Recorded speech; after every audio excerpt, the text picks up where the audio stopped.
Okay, one of my biggest complaints of the 200 series is the airbox. Not only is there blow by, meaning you get a little bit of dust getting past and around. You can see that my finger leaves a slight line there, so there is dust getting around the sides of the air filter, which is bad.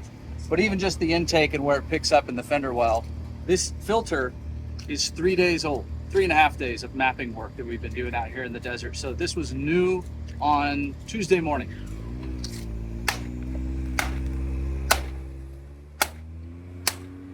So there you go. We could replace them daily. It's that bad, but we finally have a solution. So we'll fill you guys in on that. It's arriving from overseas and it's waiting for us back in Tucson. So we'll install that. But for now, I got to get a fresh filter in here for the highway drive. Hello. Very, very exciting day. We have 2 boxes just arrived from Australia. And this to me is the ultimate solution to the airbox issue with the 80 series. A lot of companies... 200 series. I've been around too many 80 series in my life. A lot of companies make a different airbox. It seals better. It doesn't allow the blow by. Basically, that's one of the main problems is dust getting around the filter. My biggest issue with the airbox is, yes, the blow by is bad. You can kind of solve it by like making it clamp down tighter, and they make a little piece that goes around there. That only solves one of the 2 issues. The other is because you're pulling from the fender. When you're going through silt beds, you're just feeding pounds of dust into the airbox. So your filter could be changed hourly, really. When we're in Baja, or right now we're mapping out in the Arizona desert, and it's a floodplain, so it's all silt. We could change it hourly, and it would be very dirty. But instead, we change it weekly, and I still feel bad because there's definitely some dust getting past that filter to our engine, and I don't want to kill this engine. So the ultimate solution to me has been this Donaldson Airbox. There's some videos, I'll put a link below, of guys testing this and dumping entire bottles of talcum powder into the airbox, and it can handle that. And there's a little air meter on it, I'll show you guys in a minute, that'll tell you when it's flowing less than it needs to, and then it's time to put a new filter in. So we have the airbox with a filter and 2 spare filters they sent us. This is completely unsolicited. I actually reached out to Donaldson USA, and they said, not available in the US, and it's only for diesel engines. I reached out to a friend in Australia, and after shipping and everything else, it was just going to cost a ton. So I hadn't ordered one of these up. We were actually contacted by Donaldson Australia after watching one of our videos. So this is like the best surprise ever, was them reaching out and saying, hey, I want to send you one of these. And so we have it. I'm super excited. I trust Donaldson too. So to be full disclosure, we didn't pay for this. They sent it to us. But so you understand what a fan of Donaldson I am. In Baja, a lot of our race cars over the years have used Donaldson. Agricultural, military applications. They publish all the data of how their filters work, what size micron particulates they filter out, what percentage. They do a lot of tests. And you'll notice on Goose, and if you've been following us a long time, back when we had a blog, on my Forerunner, I also had a Donaldson Topspin, which is a pre-filter on your snorkel. Those worked so well that the filter was almost never dirty. On the Maltec, we had another brand that's more of a brand that makes a pre-filter just for the overland crowd.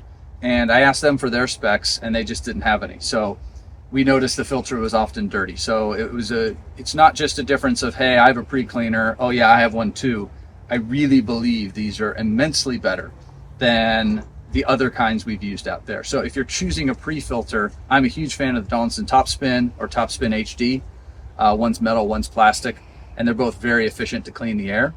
Once you get into the filter box, this is the solution. And the amount of dust this thing can handle is just extraordinary. I'm gonna shut up now and just open this.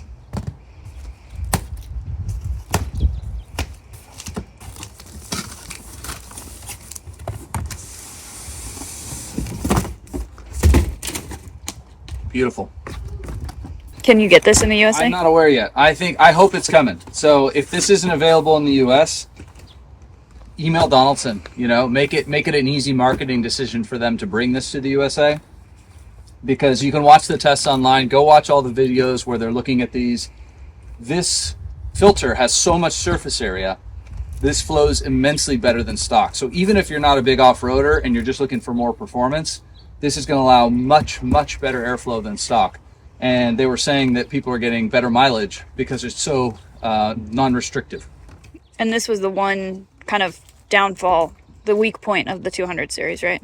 To me, the Airbox, yeah. People literally have blown engines. So it's called dusting. In Australia, they call it that. But essentially, you get so much dust around the filter into the engine. They're having full engine rebuilds. People trying to get a warranty claim from Toyota to rebuild their engine. So it's a very known problem if you off-road a lot. If you go once a month or whatever, you do a couple trips a year, I doubt you're going to have an issue.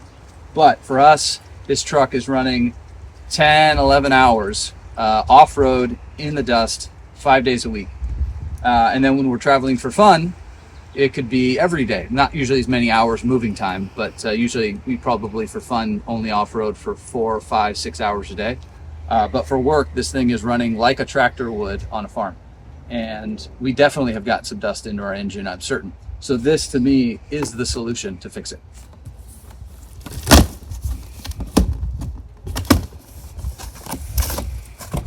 So this system entirely replaces your airbox.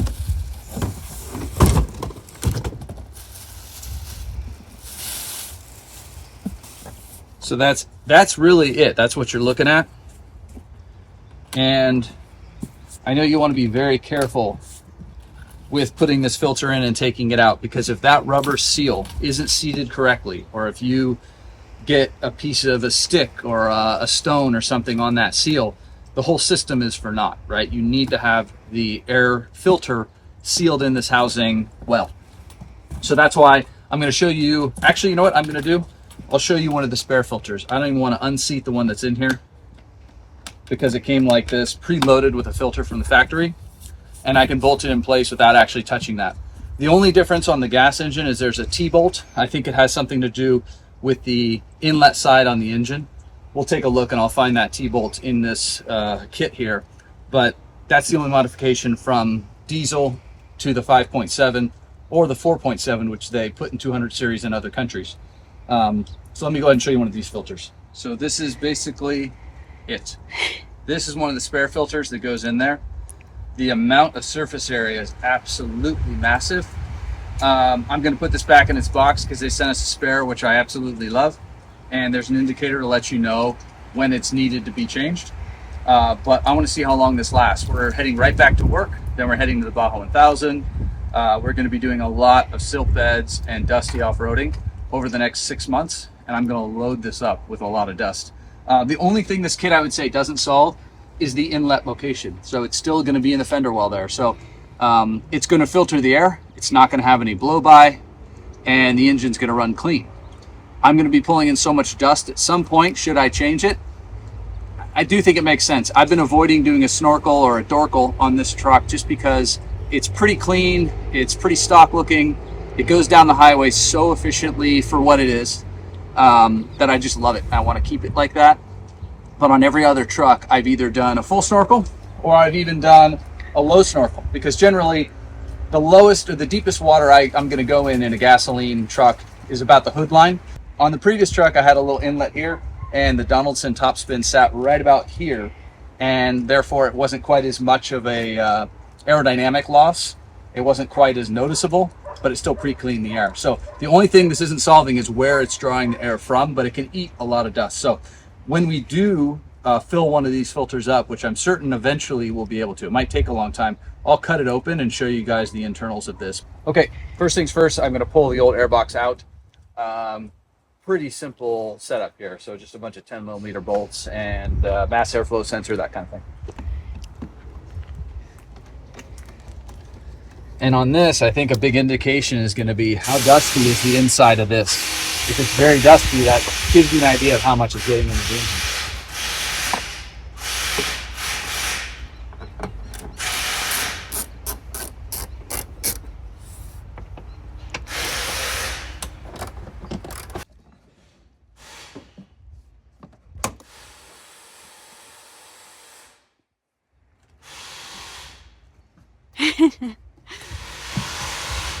Okay, now the scary part.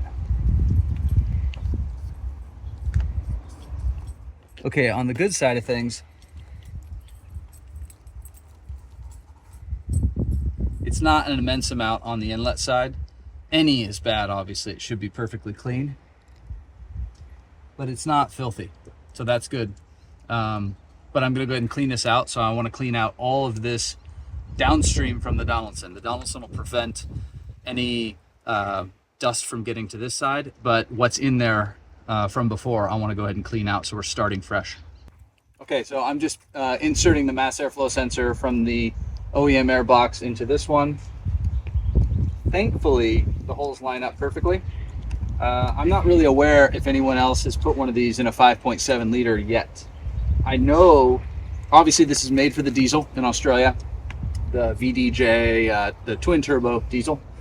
And I know that on the forums, I've seen Australian guys putting this into the 4.7 liter, the engine that comes in the GX470, the Forerunner for a few years, the first gen Tundra, but that's a different engine. So I don't know if this has been fitted to a 5.7. So far, thankfully, you know, mass airflow at least fits perfectly.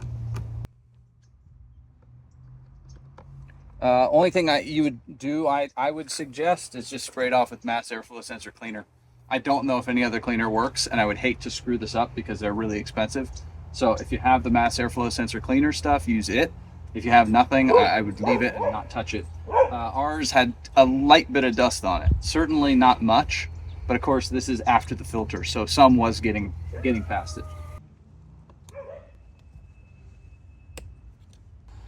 This is a vacuum measure, and a lot of guys have been fitting these to their 200 series OEM airboxes, just so you know when the air filter needs to be changed, when it's not flowing as much as it should be.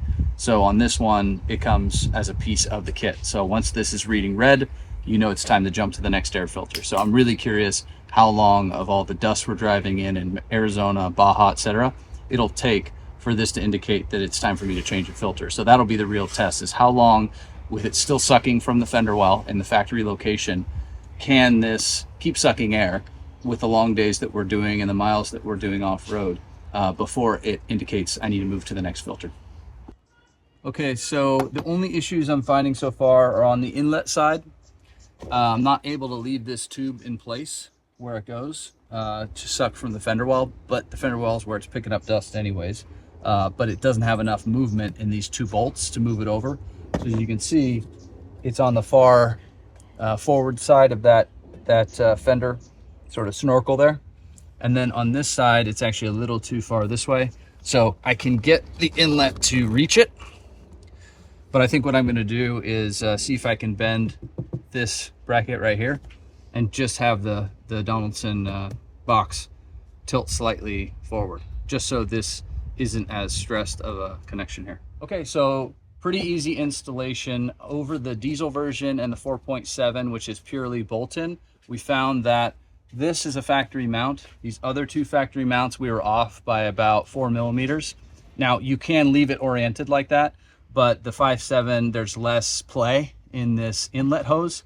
So it would have been sort of cockeyed at a somewhat extreme angle, enough that I was worried that it wouldn't seal properly. So we rotated the housing so it's perfectly in line now and seals really well. And then drilled two holes, which there's nothing behind those. One's in the fender well, one's just in front of the fender well where there's a hollow space. And we put two M6 riv nuts in there, and then they crush up so it's not hanging in the fender well. Like if you stuff your tires, it shouldn't even hit the riv nut. And then use the same two factory bolts, but now it's just oriented just a bit more to be in line. That's the only modification we made. There is a 90-degree for this airflow indicator. And so we went ahead and used it because I put a little grease on here, and as you can see, it made this touch just slightly. Again, there's a lot of play in this. I'm sure it would just slowly over time cut its own little hole in it, but because they provided the 90, might as well use it. So now it's nice and low and out of the way. And they provide this T-clamp that is stronger than the factory one, just to make sure these two mate really well. And then there's a little bit of gasket material that's sort of 3M sticky backed that goes around the outlet here for the airbox, and that just, I think, helps seal this to make sure it's airtight. So we used everything they provided in the kit, and I don't know, I'd say it's about an hour and a half install, but that's also with deciding whether I should bend these brackets or put in riv nuts. If you knew you were doing riv nuts and they were in the kit, you could just set this in, bolt this in place, tighten this up, and then simply drop a drill through these two holes, remove the airbox, drop in the riv nuts, tighten them, and then you're good to go. So I would say it's a 40-minute install, even with the riv nuts, if you knew you were doing it. So not bad. I'll let you guys know how it works, if we notice any difference in miles per gallon, and also how long it takes for us to fill up this filter with dust. Thanks.